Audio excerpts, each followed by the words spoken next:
white and people of color applicants into fine dining restaurants to see who would get hired. So there were white and people of color folks that looked, so we tried to make them look exactly as close to each other as we could. That city was one of the testers.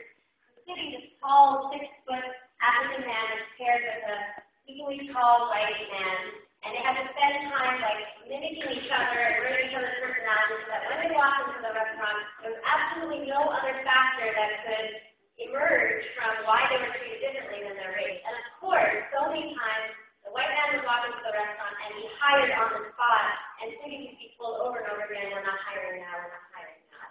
And that happened over and over again. The reports coming out again ended up, 225 different pairs, Mississippi was among them.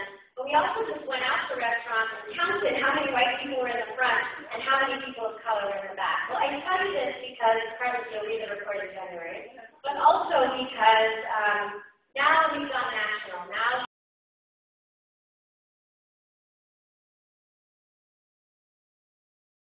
but they're also kind